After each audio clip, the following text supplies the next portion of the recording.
8:30 na nga ng umaga nang nagising nga itong si Sia. Pinaupo ko nga siya dito nga sa may upuan at aking ang iipitan. Alala ko nga nung baby siya ay wala nga siyang masyadong buhok. Buti na lang talaga ngayon at nagkaroon na at medyo mahaba-haba na rin. Pagkalagay ko nga ng pony nga dito kay Sia ay nagwalis naman ako dito nga sa may sala namin. Nagbukas na nga rin ako ng TV para naman kahit papano ay malibang siya. Winalis ko na nga rin ito nga mahabang upuan at meron nga dito mga sapatos at tsinelas sa ilalim kaya naman pinag-aangat ko na rin para naman mawalis ko nga ng maayos. Inunod ko namang walisan dito nga sa kabilang side, dito nga sa may malapit sa TV namin. Inangat ko na nga rin yung mga basahan dito nga sa may pintuan para naman mapagpagan at mawala nga yung mga alikabok. Tapos nga idinakot ko na rin yung mga nawalis ko. Isinunod ko naman itong ang lulutuin kong ulam para nga sa tanghalian namin. Maglalagay nga ako dito sa giniling ng isang itlog, sibuyas, breadcrumbs, pamintang pino at asin. Pagkalagay nga natin lahat niyan ay hahaluin lang natin para naman makonbine nga yung mga pampalasa na nilagay natin dito. Kapag nahalo na nga natin itong mabuti, pwede na nga tayo mag-form dito ng meatballs. Kumuha nga muna ako ng isang kutsara at ito na nga lang ay pansusukat ko. Bago nga pala ako gumawa ng meatballs ay naghugas nga muna ako ng mabuti ng kamay. Bibilugin nga lang lahat natin ito hanggang nga maubos natin ito nga ginawa natin na giniling. Medyo malalaki nga ang ginawa ko ngang meatballs. At ito na nga lahat ang nagawa ko. Bali nga 23 pieces ito. Ilalagay ko nga muna ito nga sa rep namin para kahit papano naman ay medyo nga tumigas. Nagtakal na nga ako ng bigas dito nga sa may kaldero namin at magsisimula na nga akong maghugas nito ngang bigas. Konting tubig nga lang ang ilalagay ko nga sabaw nito kasi nga kapag ka nga naparami ay magiging lugaw na ito. Nung nahugasan ko na nga ito ngang bigas ay isasalang ko na nga ito dito nga sa may kalan namin.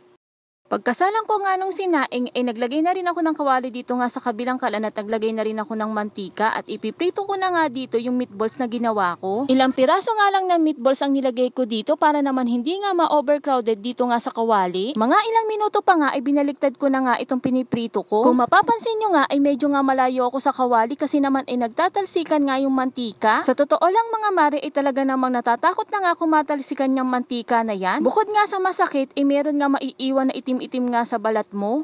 Fast forward na nga tayo mga mari at naluto ko na nga lahat yung meatballs. Bali nga gagawa na ako dito ng sauce ng meatballs. Naglagay na nga ako ng mantika dun nga sa kawali at nang uminit nga ay nilagay ko na nga dito yung bawang. Sinunod ko na nga rin ilagay dito yung sibuyas. Isagisa ko nga lang yung bawang at sibuyas at sinunod ko namang ilagay dito yung bell pepper tsaka yung carrots. Igigisa nga lang natin saglit ito nga mga gulay dito tapos nga isusunod na nating ilagay dito yung pineapple tidbits. Nilagay ko na nga din yung sabaw ng pinaka tidbits dyan. Hahalo-haluin ko nga lamang ito at pagkatapos nga iaantayin ko lang na medyo mahapkok nga ito nga mga gulay.